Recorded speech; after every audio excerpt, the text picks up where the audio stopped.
Hello and welcome to this week's video of the Rooted Remedies podcast. I am your host Ethel, and in this week's video I really wanted to take the moment and define what the orally conscious or orally aware family is, or outline it, what they kind of do, what they don't do, and basically just give you some little nuggets of information for you to take and incorporate to the best of your ability.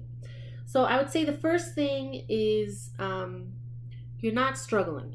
You're not pinning your kid down. You're not doing the dinosaur thing that I see on the internet with your knees over their shoulder and you're telling them to open their mouth like a dinosaur and you're jamming a toothbrush in there. That should not be happening ideally, right? What you want to be happening is a fluid situation. Your child knows very early on, because you've helped them establish that knowing that, after breakfast, we play with our toys for a little bit while mama picks up, then we brush our teeth, then we put our shoes on, then we walk the dog. Like very, fluid, rhythmic movements to the day in order to set up that knowing of, okay, it's time for me to brush my teeth because I had breakfast, because there's food. If you want to sit down and have a long form conversation with them every day, that's fine.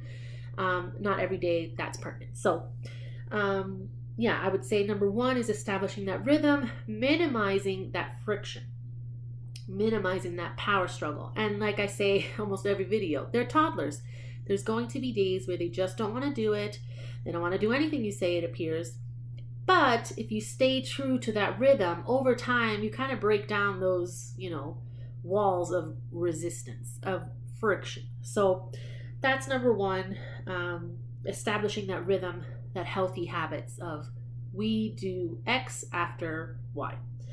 The other thing would be setting yourself up for success, which is having the tools with you at all times, or at times where are suboptimal for dental care. And I don't mean to be dramatic, it's just those are the words I have to use, right? So, for example, on a road trip, yesterday is a great example. We went to Colorado Springs to visit a family, and I knew they were going to fall asleep on the road on the drive home because we live up in Boulder. So I have my little zipper bag in the car. It has their toothbrush. It has their floss picks, and very similar to doing elimination communication or just normal toddler potty training. You're going to go in a car for a long ride. You put them to pee before you put them in the car seat. I have a potty in my car. They get put on the potty before they go in their car seat, before they get buckled in for an hour-long drive. The same with dental care. We're going for an hour-long drive. It's 6:30, 5:30 at night. They're probably going to fall asleep for the night, in my case, my toddlers. So I brush their teeth before bed or before driving off. We weren't at like a really close friend's house, so I wasn't like, okay, we're going to go take over your bathroom and brush our teeth and do our full routine, but I give them their toothbrush. I make them an edible toothpaste. So I have no problem with them being in the car seat, brushing their teeth, and then just taking the toothbrush from them, and then, they fell asleep. It was great. I knew their teeth were taken care of. It was great. The other thing is tools. Staying on the tools topic, is tools that they like. So my daughter loves the little interdental brushes. These are from Demtech. And the ones for her specifically are from another brand. I don't know if it's TP or Tepe. I speak Spanish. This one's it's pink. It's for her. She loves it. She uses it. We'll use the interdental brushes. She's very comfortable with using. I don't let them use them herself because they're really easy to poke your gums, and that's a problem because when you poke your gums, you can get bacteria to go into the bloodstream. So that's what she's not there yet, and it's okay. I think she's okay with it. She likes me doing it. The other thing is that let me just do that, is a floss pick. I don't do floss yet with them. I do this. It's just easier to manage with kids. It's easier to put a drop of essential oil. It stays taut when you go over them. And then it has the good little pick on the end if they've got a piece of food. Again, this is something that when you get them comfortable with you doing it, then, they're okay with opening their mouth. They're okay with going to the dentist and having a dentist look at their mouth. So this one specifically, this is Primal Life's. Again, this video was not meant to be about products. It's just ways that I reduce the friction, ways that I set myself up for success when it comes to oral health. So there's that. The other thing is, and I go over this in almost all of my videos, the food and the environment that you set up for your kids. I do not let my children do a lot of screen time. If they do, it's a family movie. Like, for example, now dad is there watching movie with the kids. Blue light is detrimental to dopamine, to the brain function, which affects hormonal endocrine function, which affects salivary and a host of other functions in the mouth. So I reduce their screen time. Just another reason to stay away from the screens and blue light. The other thing is similar to elimination communication. In there, we call them potty pauses. So when a child is about to hit a huge advance in their development, potty pauses kind of happen. So something big is happening in their brain or in their physical ability or both, and then they kind of are not interested in the potty. They're kind of like resist. My son's last potty pause lasted almost a month. But I realized in the course of that month, he picked up, I don't know how many words, and was like a sponge. Like you could say a word once and he was repeating it right after you. And so in that moment, yeah, I could have gotten frustrated that he's not going on the potty when I tell him to, or that, he's peeing. We're doing a lot of misses. He's peeing a lot in his padded underwear. I could have gotten really frustrated at that. Or I could have noticed, which I did, like, oh my goodness, he is a sponge with words right now. I say a word once in English and in Spanish, and he is repeating it. That's crazy. That's amazing. And the other thing, staying in that potty pause / oral health, intersection, I noticed that he stayed dry overnight. And we're talking about a 15, 16-month-old. That's crazy. Boys are usually later to stay dry overnight. I noticed not only did he pick up all those words, he picked up he has to stay dry overnight. So he's been in my bed, no diapers, dry all night, 12 hours. The other point that I knew I wanted to make with regard to an orally aware or conscious family is what's known in the unschooling world as strewing. So, for example, I feel that my toddler is really resisting brushing her teeth. She's just resisting everything I say. No. Okay.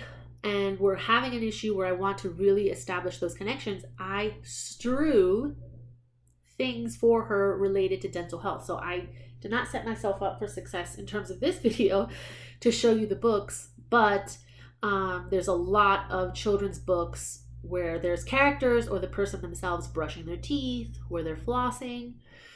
These are books that you kind of curate for them, right? So I have a little bookshelf for them. You take the ones out that, they don't really care about or whatever.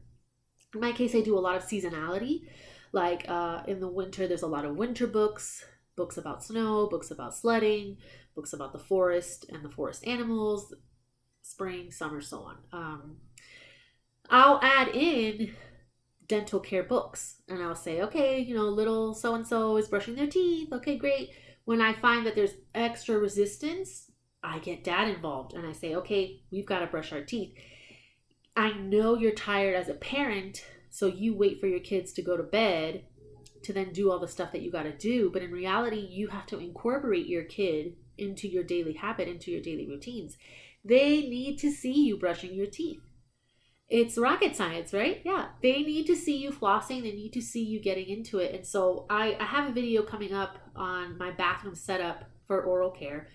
And because we do EC, I have a, what's it called? Like the step ladder potty. So my son sits on the big potty with a reducer with the little step stool for him, all attached to one thing. And he watches me with a mounted mirror magnified. Look, he watches me like getting in there. And I laugh when we talk.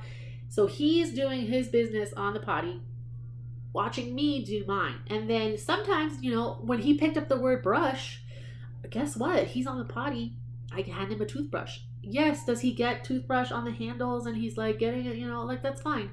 Has he dropped a toothbrush in the toilet? Unfortunately, yes. And I've given him a new one. But these are all habits that we're building around a culture of dental care, around a culture of whatever XYZ values your family has. You are just setting everything up for your child to see that. Where's that? Oh, here it is. Okay. I wanted to also bring it up in The Montessori Toddler. This is a great book. We do a little bit of Montessori, nothing crazy, but I know, maybe I'll have my dad edit it. I know they have, what's it called? The sensitive periods. So the child has a sensitive period with language, with music, with, physical dexterity.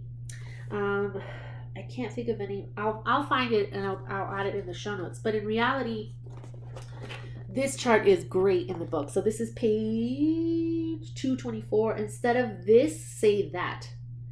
So to see through, I'm reading an example. To see through your child's eyes. So instead of denying it, don't worry, it's just a bump. See the situation from their perspective. Acknowledge their feelings. Oh, was that a shock? Bumps can hurt. Now,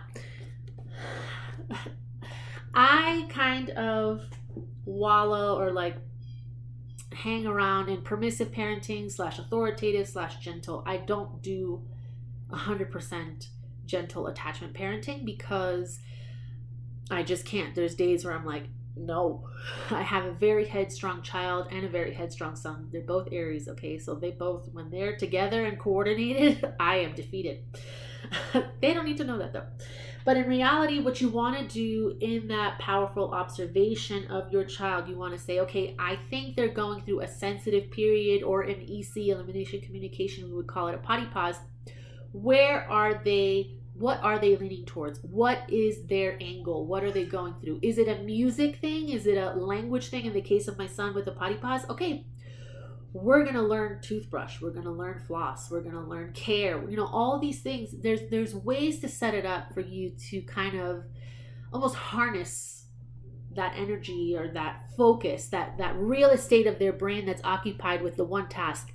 Toddlers crave mastery. So if they've learned to do something, they will do it 1,000,001 times until they've mastered it, and then they move on to the next thing. So real life, you've got to stay on top of exposing them to the habits, to the culture, to the thing that you want them to learn and to take from you as their parents. So that is the culturally, consciously dental aware family.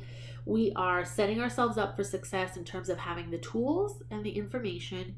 We are reducing friction. So if we sense that our toddler's going through a phase, a pause, a development leap, we want to be there for them. We want to harness that energy, and we also want to stay the course of, this is what we do.